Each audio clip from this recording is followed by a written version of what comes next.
An award for integrity and honesty, for work that essentially prevented a war. Thomas Fingar, now a professor at Stanford University, oversaw the National Intelligence Estimate on Iran in 2007, during a period when the Bush administration was beating the drums of war. Its conclusion, that all 16 US intelligence agencies judged with high confidence that Iran had given up its nuclear weapons program in 2003, placed an insurmountable obstacle on the path to conflict. Critics of the report's conclusions say it was politicised. But speaking to us in Oxford, where he's currently teaching as part of an overseas programme, Thomas Fingar argued that unlike the flawed WMD report on Iraq in 2002, his assessment has withstood scrutiny over the years. The assessment of our estimate has been reviewed many times before we issued it, many times in the years since with additional information. And judging by the public statements, the annual threat testimony and other statements of administration, which must be consistent with the classified report, they haven't changed it. It stood up as good analytic tradecraft. That there were people who characterized it as if it was written in order to prevent war. That's not why it was written. It was written to describe the situation as best we understood it. Every statement I make today is backed up by sources, solid sources. These are not assertions. What we're giving you are facts and conclusions based on solid intelligence. As I show you these... When asked what went wrong in 2002, Fingar says those authoring the NIE on Iraq caved into pressure to produce a rushed report. It produced an estimate in 17 days. That was the congressionally imposed deadline agreed to by George Tenet. So they produced something in 17 days, which had 2 weekends in there. And it's a classic case of you want something real bad, you get something real bad. Stuff pulled off the shelf, not really reevaluated, no ability to go back and really tear into this stuff. And we were not going to make that mistake again with the Iran estimate. But again, so we took the heat by saying you don't get it until we're ready. But he says that ultimately politicians can choose to ignore the intelligence agencies if they don't get the results they want. The decision to go to war had clearly been made before that estimate was undertaken. Troops were moving, that you could not have been in Washington and not known there was going to be a war. For INR, that we said there's not evidence of a reconstituted nuclear program. That was the only one that really mattered. And we said, no, evidence isn't there. The evidence can all be explained in other ways. That's the third sentence of the estimate. So if you cared about this enough to read to the third sentence, you'd know that there was a dissent on the major justification for the conflict. The Sam Adams Associates present their award each year for integrity in intelligence. Many previous awardees have been intelligence professionals and whistleblowers. 2010 Sam Adams awardee Julian Assange of WikiLeaks was piped into the ceremony by video link. He used the opportunity to tackle an upcoming Hollywood movie, which he says is an attack on WikiLeaks and renews the push for war with Iran. We have something here which is a recent acquisition of WikiLeaks. The script to a tens of millions of dollar budget DreamWorks movie. What is it about? It is about us, nominally. It is about WikiLeaks, the organization. It is a mass propaganda attack against WikiLeaks, the organization, and the character of my staff and our activities and so on. But it is not just an attack against us. It fans the flames to start a war with Iran. And it's coming out in November. It's being filmed now. So that's the reality of where we're at. Not merely a war of intelligence agencies, but a war of corrupt media, corrupt culture. Sam Adams himself was a CIA analyst in the Vietnam era, tasked with estimating enemy strength in numbers. His conclusion that the Viet Cong numbered at least 500,000, twice the official figure, was swept under the rug at the time, seen as politically unacceptable. He later did go public, but too late to have an impact on the war. He went to an early death at age 55 with great remorse that he had not gone outside the system, that he had not said what he knew back in 1967, halfway through the war. The way he explained it to me is the Vietnam Memorial, made out of granite in a V, that whole left section wouldn't be there because there'd be no names to carve into that granite. If he had spoken out, if I had spoken out, if we had spoken out around 1967, when we had that cable from General Abrams saying we can't go with the honest figures because we've been projecting a view of progress. And so just as interesting as this year's award winner are those presenting it to him. Former US Army Colonel Ann Wright resigned as a State Department official in protest over the Iraq War. She argues that too many within government are carried along with political tides, often at the expense of what's best for the nation.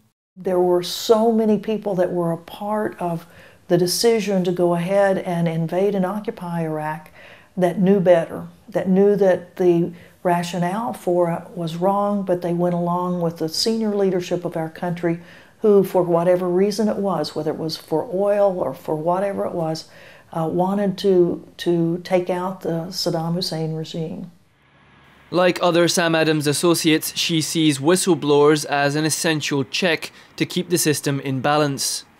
So many whistleblowers find that the system doesn't want to hear what they have to say, because usually it's something that the government system is doing wrong, and whistleblowers are saying, wait, you know, this is going wrong, or maybe there's even criminal acts that are happening that the government's involved in, and we've got to stop that and change it. And we find that many times the government and senior officials in the government don't want to hear that. Previous Sam Adams Award winner Colleen Rowley blew the whistle after 9/11 on major intelligence sharing failures within the FBI in the run-up to the attacks. Her 9/11 Commission testimony helped reorganize the agency and the way information is shared. They realized that 9/11 occurred because the agencies blocked information from each other. They blocked it vertically, horizontally, and they blocked it from the public. So the people who are in those environments, when information is blocked and there was lack of sharing, what is their choice? They almost have to either become a whistleblower or then live forever with the consequences of knowing that they could have done something.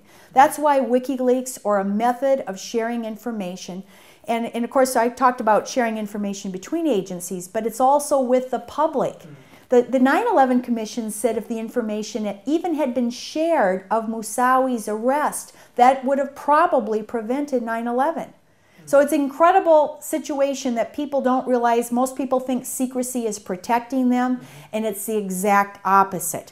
Riley believes much more information should be made public, whether or not it's politically embarrassing. We've had some good Inspector General investigations, for instance, of torture in the CIA. To this day, though, it remains secret. And you see the opposite is Abu Ghraib. That report was made public, and so at least the public learned about it, and there was, at the time, there was an outcry about the fact that it was discovered that abuses were occurring in Abu Ghraib.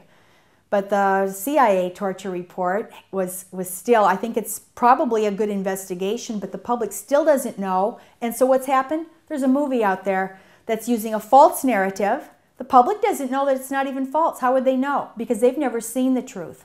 It's a pretty incredible situation. I mean, the truth really matters. The US government says it's necessary to prosecute whistleblowers to protect national security.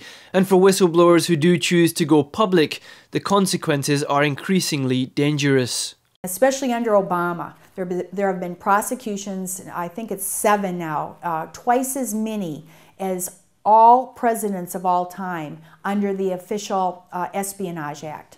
If you go back to Deep Throat in the FBI, you know, who knew that the highest level president's men were actually engaging in wrongdoing. Would that repeat today? I really wonder. I mean, especially now with the surveillance and the monitoring. And I ended up reporting it. Thomas Drake is the only whistleblower so far who's managed to fight espionage charges under Obama and win. There are 6 other cases. A former senior executive at the NSA, he blew the whistle to the media on a failed billion-dollar surveillance program, which he believed violated the Constitution. I was an eyewitness to massive fraud, waste, and abuse on a multi-billion-dollar program, a boondoggle program called Trailblazer, when there was actually a superior alternative and was also a program that would have completely honored the Fourth Amendment and the exclusive statute by which the U.S. government, NSA, was authorized to violate the Fourth Amendment rights of Americans. That was under FISA, the Foreign Intelligence Surveillance Act. They willfully broke the law criminally. But in what happened later, as all this came out, and I ended up going to a reporter, they criminalized the reporting of the government wrongdoing. They criminalized the reporting of government criminal conduct. Drake says he was careful not to reveal any classified information, and after reviewing laws on disclosure, thought that the worst that could happen is that he would lose his job. Instead, he faced espionage charges amounting to 35 years in prison. I was turned into an enemy of the state. I mean, I'm charged with the Espionage Act. I'm being put into the same category as historical spies in U.S. history, the Alger Hisses, the Robert Hansons, the Aldrich Ames of the world. That's the category of people that you become associated with. So it's probably one of the worst things an American can be charged with, as you know, under the Espionage Act, because you are painted into a very dark corner. You have betrayed your country. I was put under investigation by the Bush administration, but the Bush administration never actually indicted me. It took the Obama administration to actually indict me. And when they indicted me, they threw everything they had at me.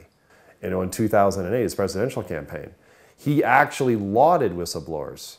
He called them out. He called them out as patriots. Who better to call the government onto the carpet when they're up to no good? And yet he's presided over the most draconian crackdown on truth tellers and whistleblowers of any administration, actually all administrations combined. I mean, it truly is unprecedented. Despite immense pressure to plead out, Drake maintained his innocence, and on the eve of trial, government prosecutors dropped the charges. But Thomas Drake has been left blacklisted, financially bankrupt, and disturbed at the path his country is following. I'm having great difficulty recognizing my own country in terms of the government, the form of government under which I took an oath to support and defend 4 times in my government career. And yet I was criminalized and was painted as an enemy of the state for simply speaking truth to power. And it was clear they were going to make me an object lesson, and they threw everything they had at me. Of course, it's not just US administrations that face accusations of covering up fraud and criminal acts under the guise of national security. Annie Machon was an agent in the British spy agency MI5. She claims Britain is ahead of the US in terms of stifling whistleblowers from within the intelligence community. They had a rethink about the Official Secrets Act and launched a new one in 1989, the 1989 Official Secrets Act, which obviated, got rid of the public interest defence. And the only reason that clause was put in was to stifle whistleblowing. There's already that old law to stop treachery. So this was designed to stifle whistleblowers. And it has been used many times in the UK since. I mean, against David Shayler, Richard Tomlinson, Catherine Gunn. And it has a very chilling effect on the idea that if you see crimes committed by the spy agencies, what do you do with that information? The only person you can go to legally under the OSA in 1989 is the head of the agency you wish to make a complaint against. So you can imagine how many of those complaints are upheld. And I think it's particularly pertinent at the moment, certainly in the last 10 years, where we've seen false information fed into the political process, where we've seen politicisation of intelligence in the run-up to the Iraq War, with the Downing Street memo and the head of MI6 saying the intelligence facts had to be fitted around the policy. And also where we see things like torture and extraordinary rendition, where our British spies are being used to do that, and they are protected under a lot of secrecy laws. And the government, in fact, wants to make greater protection for them by setting up secret courts, where the accused can't even see what they're accused of. It's Kafkaesque. Allegations against British intelligence services of complicity in torture do still make it through to the media when the alleged victims speak out. But with tight laws around disclosure in the UK, it's impossible to say whether or not what we hear is just a fraction of what's taking place. I worked in MI5 in the mid-1990s for 6 years. That, I would say, would be the only marginally ethical decade of its 100-year existence, because up to 1989 it did not officially exist, it could do whatever it wanted. And post 9/11, the gloves came off with the intelligence agencies. So in the 1990s, peace was breaking out, they didn't get involved in torture, they stopped looking at political activists, the whole shebang.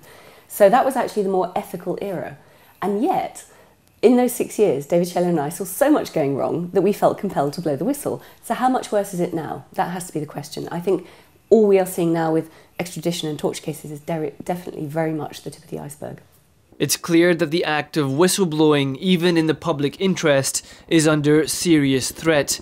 Some may consider this a positive development in terms of national security. Others see it as the end of public accountability for those in positions of power. I mean, if the government begins to exercise increasing influence, even if it's self-censorship, where people will not speak up because they're afraid that they're going to be noticed by the government, that means that critical information about government activities will never see the light of day.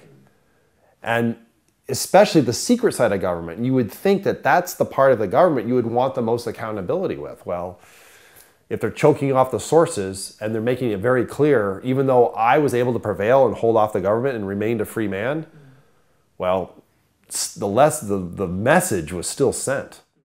Hassan Ghani for The Real News, London.